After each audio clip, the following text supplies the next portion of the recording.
ഞാൻ Unmesh വരാമൻ. Prime time ന്യൂസിലേക്ക് വിശദമായി. രാഹുൽ ഗാന്ധി ലോക്സഭാ പ്രതിപക്ഷ നേതാവാകും. കോൺഗ്രസ് പ്രവർത്തക സമിതിയിൽ അംഗങ്ങൾ ഒറ്റക്കെട്ടായി രാഹുൽ ഗാന്ധിയുടെ പേര് നിർദ്ദേശിച്ചു. വയനാട് സീറ്റ് ഒഴിവാക്കി രാഹുൽ റായ്ബറേലി നിലനിർത്തണമെന്നും യോഗത്തിൽ ആവശ്യമുയർന്നു. അന്തിമ തീരുമാനം രാഹുൽ ഗാന്ധി കൈക്കൊള്ളും. ഈ മാസം 17-ന് മുൻപ് ഇക്കാര്യത്തിൽ തീരുമാനമുണ്ടാകുമെന്ന് AICC general secretary KC Venugopal വ്യക്തമാക്കി. സോണിയാഗാന്ധിയായിരിക്കും Congress parliamentary party chairperson. Parliament central ഹാളിൽ നടന്ന കോൺഗ്രസ് പാർലമെന്ററി പാർട്ടി യോഗത്തിലാണ് സോണിയാഗാന്ധിയെ ചെയർപേഴ്സണായി തെരഞ്ഞെടുത്തത്. രാഹുൽ ഗാന്ധിയെ പ്രതിപക്ഷ നേതാവായി പ്രഖ്യാപിക്കുന്നതിൽ ഉടൻ തീരുമാനമുണ്ടാകും. പ്രതിപക്ഷ നേതാവ് ആരെന്ന് കാത്തിരുന്ന് കാണുമെന്നായിരുന്നു മല്ലികാർജ്ജുൻ ഖർഗെയുടെ പ്രതികരണം. ലോക്സഭാ തെരഞ്ഞെടുപ്പിലെ വൻ തിരിച്ചുവരവിന് ശേഷമുള്ള ആദ്യ പ്രവർത്തക സമിതി യോഗത്തിൽ പ്രതിപക്ഷ നേതൃസ്ഥാനത്തേക്ക് ഉയർന്നത് രാഹുൽ ഗാന്ധി എന്ന ഒറ്റപ്പേര്. പ്രമേയത്തെ രാഹുൽ എതിർത്തില്ല. കോൺഗ്രസ് വർക്കിംഗ് കമ്മിറ്റി ഏകകണ്ഠമായിട്ട് ഒരേ സ്വരത്തിൽ, ശക്തമായ സ്വരത്തിൽ ഇന്ത്യയിലെ ഇന്നത്തെ അവസ്ഥയിൽ സംവിധാനം, നമ്മുടെ ഭരണഘടന സംരക്ഷിക്കാനും കോൺഗ്രസ് പാർട്ടിയും ഇന്ത്യ അലയൻസും ഉയർത്തിയ മഹത്തരമായിട്ടുള്ള ആശയങ്ങൾ, ആ ആശയങ്ങൾക്ക് വേണ്ടിയുള്ള പോരാട്ടം ശക്തമായി പാർലമെന്റിനകത്ത് തുടരാനും രാഹുൽ ഗാന്ധി നേതാവായി തുടരണമെന്നുള്ള ആഗ്രഹമാണ് CWC യുനാനിമസ് ആയിട്ട് പ്രമേയത്തിലൂടെ ആവശ്യപ്പെട്ടിരിക്കുന്നത്. അതേസമയം രാഹുൽ ഗാന്ധി വയനാട് സീറ്റ് ഒഴിവാക്കി റായ്ബറേലി നിലനിർത്തണമെന്നാണ് യോഗത്തിൽ ഉയർന്ന ആവശ്യം. ഹിന്ദി ഹൃദയഭൂമിയിലെ മുന്നേറ്റം നിലനിർത്തണമെങ്കിൽ രാഹുൽ റായ്ബറേലിയിൽ തുടരണമെന്നാണ് നേതാക്കളുടെ വികാരം. വയനാട് ഉപതെരഞ്ഞെടുപ്പുണ്ടായാൽ പ്രിയങ്ക ഗാന്ധി അനുയോജ്യമായ സ്ഥാനാർത്ഥിയാണെന്ന് കൊടിക്കുന്നിൽ സുരേഷ് 24-നോട് പറഞ്ഞു. രാഹുൽ ഗാന്ധി വയനാട് സീറ്റ് ഒഴിഞ്ഞാൽ പകരം ഉപതെരഞ്ഞെടുപ്പ് വരുമ്പോൾ ആരൊക്കെ മത്സരിക്കണം എന്നതിനെ സംബന്ധിച്ചുള്ള ചർച്ചകൾ വരുമ്പോൾ പ്രിയങ്ക ഗാന്ധിയുടെ പേരും പരിഗണിച്ചേക്കാം. UP-യിലെ വിജയത്തിൽ നന്ദി അറിയിച്ച ഈ മാസം 11 മുതൽ 15 വരെ നന്ദി പ്രകാശന യാത്ര നടത്താനും പാർട്ടി തീരുമാനിച്ചിട്ടുണ്ട്. 24 ഡൽഹി. നരേന്ദ്രമോദിയുടെ നേതൃത്വത്തിൽ പുതിയ NDA സർക്കാർ നാളെ സത്യപ്രതിജ്ഞ ചെയ്യും. രാഷ്ട്രപതി ഭവനിൽ നാളെ രാത്രി 7:15-നാണ് നരേന്ദ്രമോദി 3-ാം തവണ പ്രധാനമന്ത്രിയായി അധികാരമേൽക്കുക. വിവിധ രാഷ്ട്രങ്ങളുടെ ഭരണത്തലവന്മാരുൾപ്പെടെ ചടങ്ങിൽ പങ്കെടുക്കും. വിപുലമായ ഒരുക്കങ്ങളാണ് നടക്കുന്നത്. സർക്കാർ രൂപീകരിക്കാനായി രാഷ്ട്രപതി ഇന്നലെയാണ് നരേന്ദ്രമോദിയെ ക്ഷണിച്ചത്. ഞായറാഴ്ച 7:15-ന് രാഷ്ട്രപതി ഭവനിലെ ഫോർകോർട്ടിൽ നരേന്ദ്രമോദി സത്യവാചകം ചൊല്ലും. പ്രധാനമന്ത്രിയായി സത്യവാചകം ചൊല്ലുന്ന നരേന്ദ്രമോദിക്കൊപ്പം 57ഓളം മന്ത്രിമാരും അധികാരമേൽക്കും. സത്യപ്രതിജ്ഞാ ചടങ്ങുകൾക്കായി രാഷ്ട്രപതി ഭവനിലെ ഫോർകോർട്ടിൽ തകൃതിയായ ഒരുക്കങ്ങളാണ് ഇപ്പോൾ നടക്കുന്നത്. നേപ്പാൾ, ശ്രീലങ്ക, മാലദ്വീപ്, ഭൂട്ടാൻ, ബംഗ്ലാദേശ്, മൗറീഷ്യസ് തുടങ്ങിയ രാജ്യങ്ങളിലെ രാഷ്ട്രത്തലവന്മാർ നരേന്ദ്രമോദിയുടെ സത്യപ്രതിജ്ഞാ ചടങ്ങിന് സാക്ഷിയാകും. 3-ാം തവണ നരേന്ദ്രമോദി സത്യപ്രതിജ്ഞ ചെയ്യുന്ന സാഹചര്യത്തിൽ രാജ്യവ്യാപകമായി വിപുലമായ പരിപാടികളാണ് BJPയുടെ നേതൃത്വത്തിൽ ഒരുക്കിയിട്ടുള്ളത്. അധികാരത്തിലെത്തുന്ന നരേന്ദ്രമോദി സർക്കാർ ജനക്ഷേമ പദ്ധതികൾ വ്യാപിപ്പിക്കുന്നതിന്റെ ഭാഗമായി 100 ദിന കർമ്മ പരിപാടികൾ പ്രഖ്യാപിക്കും. നിയുക്ത കേന്ദ്രമന്ത്രിമാരുടെ പട്ടിക ഇന്ന് രാത്രിയോടുകൂടി രാഷ്ട്രപതി ഭവന് കൈമാറുമെന്നാണ് വിവരം. രാധാകൃഷ്ണൻ, 24 ഡൽഹി. 3-ാം മോദി സർക്കാരിന്റെ സത്യപ്രതിജ്ഞാ ചടങ്ങിലേക്ക് ഇന്ത്യ മുന്നണി പാർട്ടികൾക്ക് ക്ഷണമില്ല. ഇതുവരെ ക്ഷണം ലഭിച്ചില്ല എന്ന് നേതാക്കൾ അറിയിച്ചു. ചടങ്ങിൽ പങ്കെടുക്കില്ലെന്ന് തൃണമൂൽ കോൺഗ്രസ് വ്യക്തമാക്കി. ഭരണഘടനാ വിരുദ്ധമായി പ്രവർത്തിക്കുന്ന ഒരു പാർട്ടി സർക്കാർ രൂപീകരിക്കുമ്പോൾ ആശംസ നേരാൻ കഴിയില്ലെന്ന് മമതാ ബാനർജി അറിയിച്ചു. തൃശൂർ ചേലക്കരയിൽ ഹോംഗാർഡ് ഓടിച്ച കാറിടിച്ച് വയോധികന് ഗുരുതര പരിക്ക്. നാട്ടിൻചിറ സ്വദേശി പൂങ്കോട്ടിൽ അബൂബക്കറിനാണ് പരിക്കേറ്റത്. പരിക്കേറ്റയാളെ ആശുപത്രിയിൽ എത്തിക്കാതെ കടന്നുകളഞ്ഞതായും പരാതിയുണ്ട്. അപകടത്തിൽ നാട്ടിൻചിറ സ്വദേശി അബൂബക്കർ, പൂങ്കോട്ടിൽ എന്നിവർക്കാണ് പരിക്ക് പറ്റിയിട്ടുള്ളത്. ഈ വാഹനം ഇടിച്ചിട്ടുള്ളത് മറ്റേ ചേലക്കര ഹോംഗാർഡ്, ചേലക്കര സ്റ്റേഷനിലെ ഹോംഗാർഡാണ് ഇടിച്ചിട്ടുള്ളത്. ഈ പരിക്ക് പറ്റിയ ആളെ മറ്റേ ഹോസ്പിറ്റലിലേക്ക് കൊണ്ടുപോകാൻ മുതിരാതെ ആൾ വാഹനം എടുത്തു കൊണ്ടുപോവുകയാണ് ചെയ്തത്. അത് വളരെ പ്രതിഷേധാർഹമാണ്. സൂരജ് സജിയുണ്ട് തൃശ്ശൂരിൽ നിന്ന്. സൂരജ്, എന്തൊക്കെയാണ് വിവരങ്ങൾ? ഉന്മേഷ്, ഇന്ന് വൈകുന്നേരമാണ് ഇത്തരത്തിൽ ഈ ചേലക്കരയിൽ കാറിടിച്ച് വയോധികന് പരിക്കേൽക്കുന്നത്. നാട്ടിൻചിറ സ്വദേശിയായിട്ടുള്ള പൂങ്ങോട്ടിൽ അബൂബക്കറിനാണ് ഈ കാർ ഗുരുതരമായി പരിക്കേൽക്കുന്നത്. ഈ കാറിന്റെ ഇടിയുടെ ആഘാതത്തിൽ തെറിച്ച് ഈ കാറിന്റെ മുന്നിലെ ഗ്ലാസിലേക്ക് ഇദ്ദേഹം വീഴുകയായിരുന്നു. പിന്നീട് പരിക്കേറ്റ് വീണ ഈ അബൂബക്കറിനെ ആശുപത്രിയിൽ എത്തിക്കണമെന്ന് പ്രദേശവാസികൾ ഉൾപ്പെടെ ആവശ്യപ്പെട്ടെങ്കിലും ഈ പഴയന്നൂർ പോലീസ് സ്റ്റേഷനിലെ ഹോംഗാർഡ് ഇതിന് തയ്യാറായില്ല എന്നുള്ളതാണ് പറയുന്നത്. ഈ ഹോംഗാർഡും ഭാര്യയും മാത്രമാണ് ഈ സമയം ഈ കാറിലുണ്ടായിരുന്നത്. പിന്നീട് അവർ ഈ ആശുപത്രിയിലാക്കാതെ അവിടെ നിന്ന് കടന്നു കളയുകയും ചെയ്തു. ഈ സമയം ഗുരുതരമായി പരിക്കേറ്റ അബൂബക്കറിനെ പിന്നീട് നാട്ടിലാണ് ഈ ആശുപത്രിയിലേക്ക് മാറ്റിയത്. ഗുരുതരമായി പരിക്കേറ്റ അബൂബക്കർ നിലവിൽ തൃശൂർ മെഡിക്കൽ കോളേജ് ആശുപത്രിയിൽ ചികിത്സയിൽ തുടരുകയും ചെയ്യുകയാണ്. ഉന്മേഷ്, ശരി. സൂരജ് സജിയാണ് വിവരങ്ങൾ നൽകിയത് തൃശ്ശൂരിൽ നിന്ന്. വയനാട് തന്റെ കുടുംബമാണെന്ന് പലവരും പറഞ്ഞ രാഹുൽ ഗാന്ധി ഉത്തർപ്രദേശിലെ തട്ടകത്തിലേക്ക് മടങ്ങുമ്പോൾ രാഷ്ട്രീയമായി ഒട്ടേറെ ചോദ്യങ്ങൾ ഉയരുന്നുണ്ട്. ഇത് ധാർമ്മികമായി ശരിയോ എന്ന് എതിർപക്ഷം ചോദ്യമുയർത്തുന്നു. വയനാട് വീണ്ടും ശ്രദ്ധാകേന്ദ്രമാവുകയാണ്. 2019 ലോക്സഭാ തെരഞ്ഞെടുപ്പിൽ വയനാട്ടിലെത്തിയ രാഹുൽ ഗാന്ധിക്ക് സംസ്ഥാന ചരിത്രത്തിലെ ഏറ്റവും വലിയ ഭൂരിപക്ഷമാണ് ലഭിച്ചത്. 4,30,000-ലധികം വോട്ടുകളുടെ ഭൂരിപക്ഷം. പിന്നീട് ഇങ്ങോട്ട് വയനാട് തന്റെ വീടെന്ന് രാഹുൽ പലതവണ ആവർത്തിച്ചു. പ്രസംഗത്തിന്റെ പേരിൽ അയോഗ്യത കൽപ്പിച്ചപ്പോൾ, സുപ്രീം കോടതി വിധിയുടെ പിൻബലത്തിൽ തിരിച്ചു വന്നപ്പോൾ, ഒടുവിൽ കഴിഞ്ഞ തെരഞ്ഞെടുപ്പ് പ്രചാരണത്തിലെല്ലാം ഈ വാക്കുകൾ മുഴങ്ങിക്കേട്ടു. ഇത്തവണയും ഹൃദയവായ്പോടെ തന്നെ രാഹുലിനെ വയനാട്ടുകാർ ലോക്സഭയിലേക്ക് തെരഞ്ഞെടുത്തു. വയനാട്ടിലെ വോട്ടെടുപ്പ് കഴിഞ്ഞ ശേഷമായിരുന്നു റായ്ബറേലിയിൽ മത്സരിക്കാനുള്ള തീരുമാനം. റായ്ബറേലിയിലെ വിജയത്തോടെ വയനാട് വിടാനുള്ള തീരുമാനം രാഷ്ട്രീയ ധാർമ്മികതയ്ക്ക് നിരക്കാത്തതാണെന്ന വിമർശനം എതിർ സ്ഥാനാർത്ഥിയായിരുന്ന ആനി രാജ ഉൾപ്പെടെയുള്ളവർ ഉന്നയിക്കുന്നുണ്ട്. ഈ മണ്ഡലത്തിലെ ജനങ്ങളോട് നേരത്തെ പറയണമായിരുന്നു. അതൊരു രാഷ്ട്രീയ ധാർമ്മികതയുടെയും ഒക്കെ ഒരു പ്രശ്നമുണ്ട്. അത് മാത്രമല്ല, അത് ഈ മണ്ഡലത്തിലെ ജനങ്ങൾ തെരഞ്ഞെടുപ്പ് നമ്മുടെ വോട്ടിങ്ങിന് ശേഷം അത്തരമൊരു തീരുമാനം എടുത്തത് ഈ മണ്ഡലത്തിലെ ജനങ്ങളോട് ചെയ്ത ഒരു അനീതി തന്നെയാണ്. അത് മാത്രമേ എനിക്ക് ആവർത്തിക്കാനുള്ളൂ. രാഹുൽ ഗാന്ധിക്ക് പകരം വയനാട്ടിൽ ആര് എന്ന ചോദ്യമാണ് നിലവിൽ ഉയരുന്നത്. സഹോദരി പ്രിയങ്ക മത്സരിക്കാനെത്തുമോ? ഇനി കാത്തിരിപ്പിന്റെ കൂടി ദിവസങ്ങളാണ് വയനാട്ടിലെ വോട്ടർമാർക്ക്. 24 വയനാട്. ലോക്സഭാ തെരഞ്ഞെടുപ്പിൽ വടകരയിൽ നിന്ന് തൃശൂരിലേക്ക് മാറാൻ സമ്മതിച്ചത് തെറ്റായിപ്പോയെന്ന് കെ മുരളീധരൻ. തന്നെ ചതിച്ചവരെ ജനങ്ങൾക്കറിയാമെന്നും 24 ആൻസർ പ്ലീസ് പരിപാടിയിൽ പ്രതികരിച്ചു.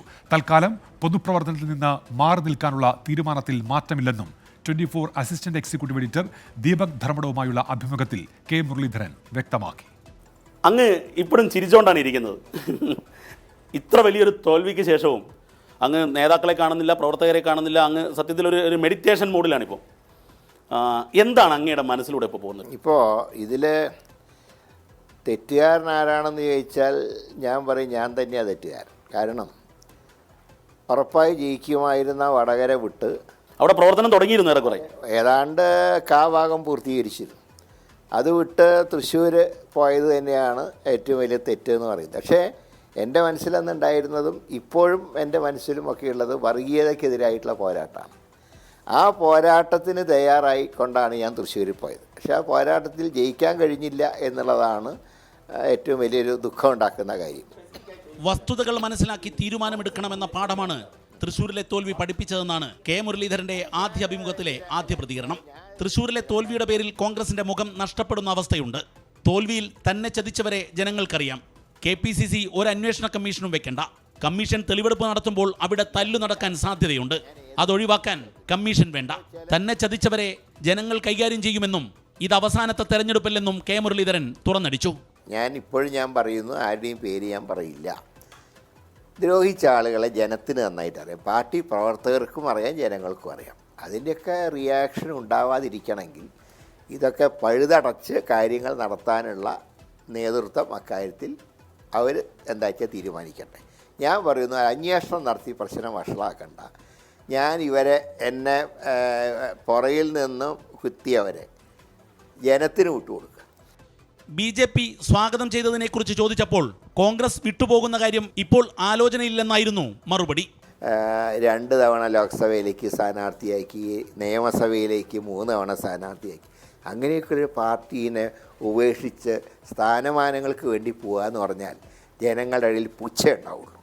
അതുകൊണ്ട് തന്നെ ഞാൻ തറപ്പിച്ച് പറയാം, ഒരു കോൺഗ്രസ് പ്രവർത്തകനായിട്ട് ഞാനെന്നും ഉണ്ടാവും.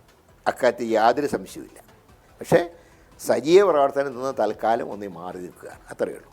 ലോക്സഭാ വിജയത്തിലെ ട്രെൻഡ് അടുത്ത തെരഞ്ഞെടുപ്പിൽ ഉണ്ടാകില്ലെന്നും മുരളീധരൻ മുന്നറിയിപ്പ് നൽകുന്നുണ്ട്. തൽക്കാലം ഒരു പദവിയിലേക്കുമില്ലെന്നും പാർട്ടി കമ്മിറ്റികളിൽ പങ്കെടുക്കാതെ മാറി നിൽക്കുകയാണെന്നും 24ന്റെ ആൻസർ പ്ലീസിൽ മുരളീധരൻ മനസ്സ് തുറന്നു. കോൺഗ്രസ് നേതൃത്വത്തിന് കൃത്യമായ മുന്നറിയിപ്പാണ് മുരളീധരൻ വിട്ടുനിൽക്കലിലൂടെ നൽകുന്നത്. ദീപക് ധർമ്മടം, 24 കോഴിക്കോട്. തൃശൂർ DCC ഓഫീസിലെ കൂട്ടത്തല്ലിൽ അധ്യക്ഷൻ ജോസ് വള്ളൂരിനെ ഡൽഹിയിലേക്ക് വിളിപ്പിച്ച നേതൃത്വം KPCC പ്രസിഡന്റുമായും പ്രതിപക്ഷ നേതാവുമായും കൂടിക്കാഴ്ച നടത്തും. കൂട്ടത്തല്ലിൽ ഇരുവിഭാഗങ്ങൾക്കെതിരെയും പോലീസ് കേസെടുത്തു. ഇന്നു പുലർച്ചെയാണ് DCC പ്രസിഡന്റ് ജോസ് വള്ളൂർ ഡൽഹിയിലേക്ക് യാത്ര തിരിച്ചത്. കൂട്ടത്തല്ലിൽ കർശന നടപടി വേണമെന്ന് ദേശീയ നേതൃത്വം നിർദ്ദേശിച്ചതോടെയാണ് DCC പ്രസിഡന്റിനെ ഡൽഹിയിലേക്ക് വിളിച്ചു വരുത്തിയത്. അതിനിടെ കൂട്ടത്തല്ലിൽ ഇരുവിഭാഗത്തിനെതിരെയും പോലീസ് കേസെടുത്തു. മർദ്ദനമേറ്റ DCC സെക്രട്ടറി സജീവൻ കുര്യച്ചിറയുടെ പരാതിയിൽ DCC പ്രസിഡന്റ് ജോസ് വള്ളൂരിനെ ഒന്നാം പ്രതിയാക്കി 20 പേർക്കെതിരെ കേസെടുത്തിരുന്നു.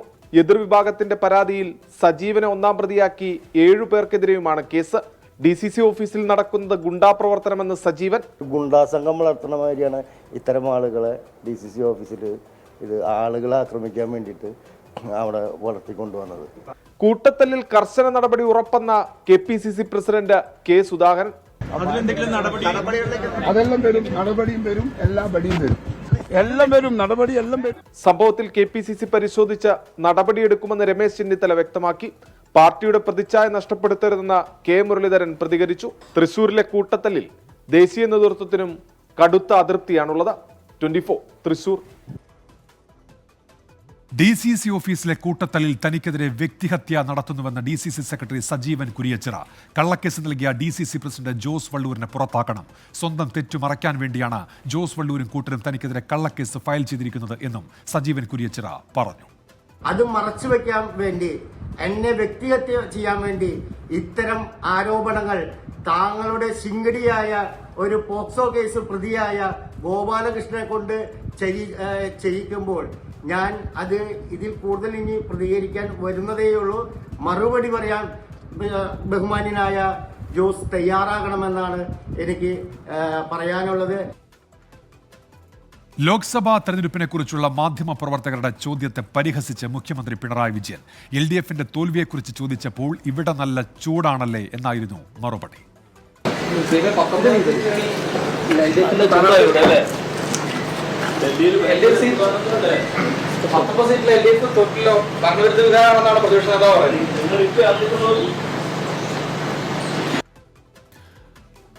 യാക്കോബായ സഭ നിരണ മുൻ ഭദ്രാസനാധിപൻ ഗീവർഗീസ് മാർ കൂർലോസിന് എതിരായ പരാമർശത്തിൽ മുഖ്യമന്ത്രി പിണറായി വിജയനെ വിമർശിച്ച് പ്രതിപക്ഷം.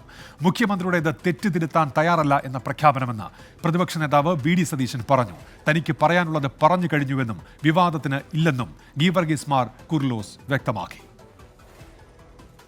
ഗീവർഗീസ് മാർ കൂറിലോസ് സമൂഹമാധ്യമത്തിൽ ഇടതുപക്ഷത്തെ വിമർശിച്ചതിന് പിന്നാലെയായിരുന്നു മുഖ്യമന്ത്രിയുടെ വിവരദോഷി പരാമർശം. പറഞ്ഞതിൽ ഉറച്ചു നിൽക്കുന്നുവെന്നും തന്റെ പക്ഷം ഇടതുപക്ഷം എന്ന ഹൃദയപക്ഷമാണെന്നും ഗീവർഗീസ് മാർ കൂറിലോസിന്റെ മറുപടി.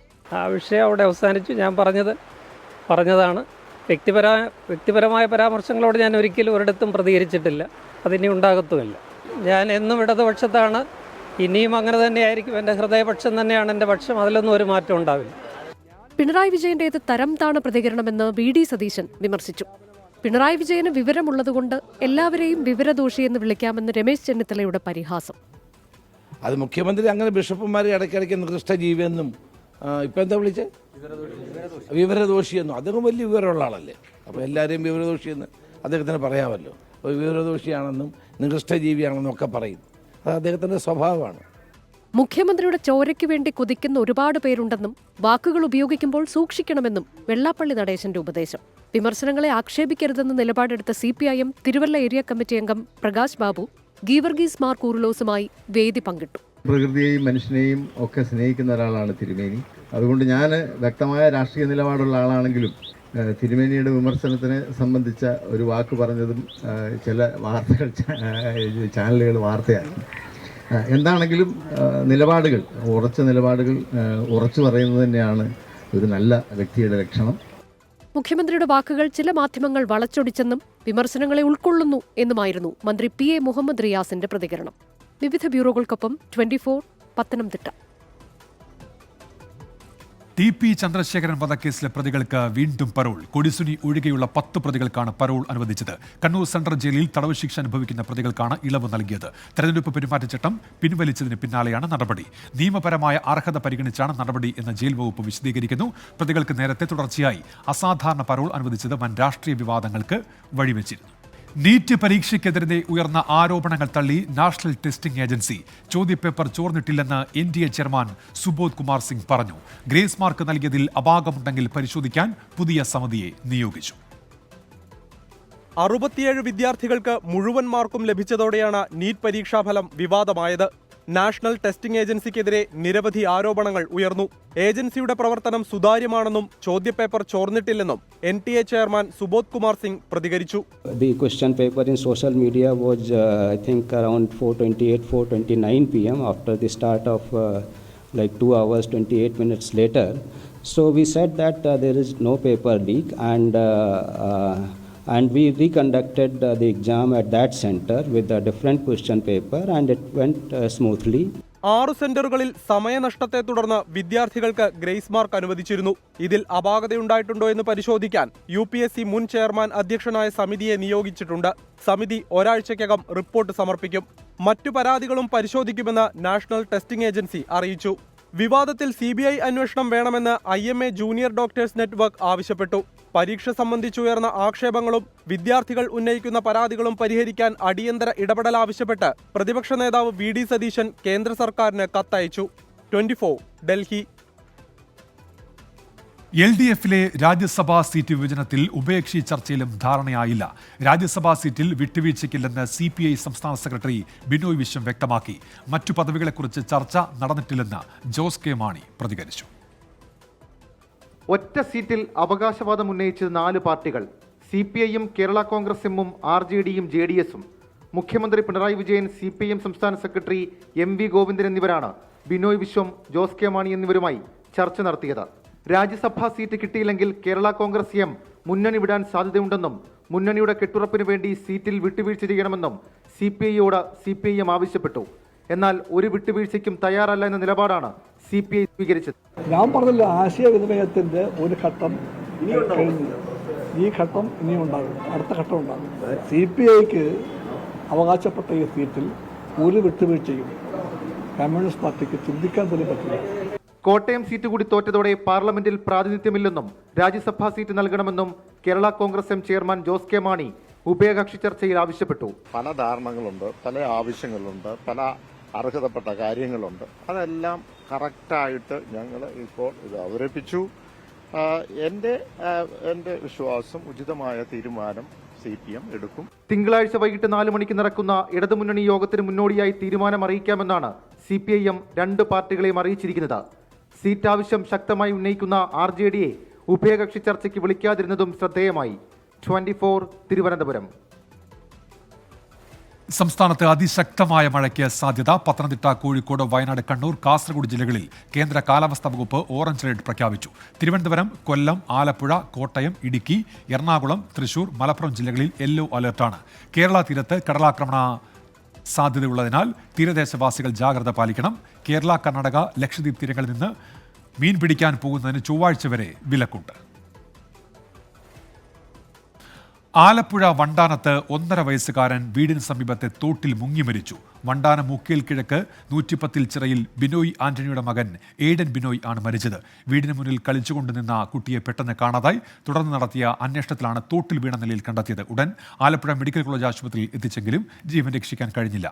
അന്താരാഷ്ട്ര ക്യൂസ് അസോസിയേഷന്റെ സഹകരണത്തോടെ ക്യൂസ് ക്ലബിന് തുടക്കമിട്ട തിരുവനന്തപുരം ശ്രീഗോകുലം പബ്ലിക് സ്കൂൾ സംസ്ഥാനതല ഉദ്ഘാടനത്തോട് അനുബന്ധിച്ച് വിദ്യാർത്ഥികൾക്കായി ക്യൂസ് മത്സരം സംഘടിപ്പിച്ചു. മുഴുവൻ ശ്രീഗോകുലം സ്കൂളുകളിലും ക്ലബ്ബുകൾ ആരംഭിക്കും. ശ്രീഗോകുലം ഗ്രൂപ്പും അന്താരാഷ്ട്ര ക്വിസ് അസോസിയേഷനും സഹകരിച്ചാണ് ക്യൂ പോസിറ്റീവ് ക്ലബ്ബുകൾ നടപ്പിലാക്കുന്നത്. ക്വിസ് ക്ലബ്ബുകളുടെ സംസ്ഥാനതല ഉദ്ഘാടനം ആറ്റിങ്ങൽ ശ്രീഗോകുലം പബ്ലിക് സ്കൂളിൽ നടന്നു. ക്വിസ് അസോസിയേഷൻ റീജിയണൽ മേധാവി Shamin Manat, Q factory director Snehaj Srinivas, school principal Anjana J തുടങ്ങിയവർ ചടങ്ങിന്റെ ഭാഗമായി.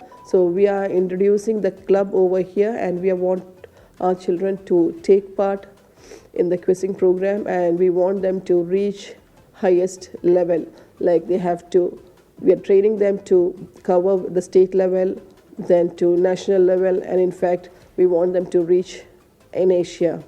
ഉദ്ഘാടനത്തിന്റെ ഭാഗമായി മുഴുവൻ വിദ്യാർത്ഥികളെയും പങ്കെടുപ്പിച്ച് ക്വിസ് മത്സരവും സംഘടിപ്പിച്ചു. ക്യൂ ഫാക്ടറി ഡയറക്ടർ സ്നേഹജ് ശ്രീനിവാസാണ് മത്സരങ്ങൾക്ക് നേതൃത്വം നൽകിയത്. ക്വിസ് ക്ലബ് റൂമും ചടങ്ങിൽ ഉദ്ഘാടനം ചെയ്തു. 24 തിരുവനന്തപുരം. ഇനി ചില വാർത്തകൾ ചുരുക്കത്തിൽ.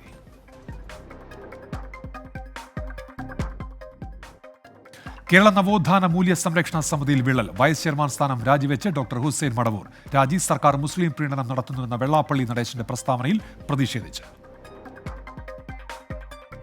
സുപ്രീം കോടതി അഭിഭാഷകൻ ഹാരിസ് പീരാൻ മുസ്ലിം ലീഗിന്റെ രാജ്യസഭാ സ്ഥാനാർത്ഥിയാകും. മുതിർന്ന നേതാക്കളുടെയും യൂത്ത് ലീഗിന്റെ വിയോജിപ്പ് മറികടന്നാണ് തീരുമാനം. 15ാം കേരള നിയമസഭയുടെ 11ാം സമ്മേളനം തിങ്കളാഴ്ച മുതൽ 28 ദിവസം സഭ സമ്മേളിക്കും. പഞ്ചായത്ത് രാജ് ഭേദഗതി ബില്ലും മുനിസിപ്പാലിറ്റി ഭേദഗതി ബില്ലും സബ്ജക്ട് കമ്മിറ്റിക്ക് സമർപ്പിച്ച് പാസാക്കും. വൈറ്റില മൊബിലിറ്റി ഹബിലേക്കുള്ള റോഡുകൾ പൊട്ടിപ്പൊളിഞ്ഞതിൽ കൗൺസിലറുടെ ഒറ്റയാൾ പ്രതിഷേധം. വൈറ്റില മെട്രോ സ്റ്റേഷന് മുന്നിൽ കൗൺസിലർ സുനിത ഡിക്സൺ കുത്തിയിരുന്ന് പ്രതിഷേധിച്ചു. കണ്ണൂർ താഴെ ചൊവ്വയിൽ ദേശീയപാത നിർമ്മാണം നടക്കുന്ന സ്ഥലത്ത് മണ്ണിടിച്ചിൽ. ആറ്റടപ്പ സ്വദേശി ഷീബയുടെ വീട് തകർന്നു. സമീപത്തെ മറ്റൊരു വീട് അപകടാവസ്ഥയിൽ. കോഴിക്കോട് മൂടാടിയിൽ ഓടിക്കൊണ്ടിരുന്ന സ്കൂട്ടറിന് തീപിടിച്ചു. യാത്രക്കാരൻ ഇറങ്ങി ഓടിയതിനാൽ വൻ അപകടം ഒഴിവായി. പയോളി സ്വദേശി അർഷാദാണ് രക്ഷപ്പെട്ടത്. SLC പരീക്ഷയിൽ മികച്ച വിജയം നേടിയ വിദ്യാർത്ഥികളെ ആദരിക്കുന്ന എൻ്റെ നാട് എഡ്യൂക്കെയർ പരിപാടി കോതമംഗലത്ത് നടന്നു. കോതമംഗലം നിയോജക മണ്ഡലത്തിലെ പ്രതിഭകളെ ആദരിക്കുന്ന ചടങ്ങ് additional chief secretary MB Joseph ഉദ്ഘാടനം ചെയ്തു. എൻ്റെ നാട് ചെയർമാൻ ഷിബു തെക്കുംപുറം അധ്യക്ഷത വഹിച്ച ചടങ്ങിൽ കൂടുതൽ A+ നേടിയ വിദ്യാലയമായി കോട്ടപ്പടി മാർ ഏലിയാസ് HSSനെയും ഏറ്റവും മികച്ച സ്കൂളായി ശോഭന പബ്ലിക് സ്കൂളിനെയും തെരഞ്ഞെടുത്തു. നടി മിയ ജോർജ് മുഖ്യാതിഥിയായിരുന്നു.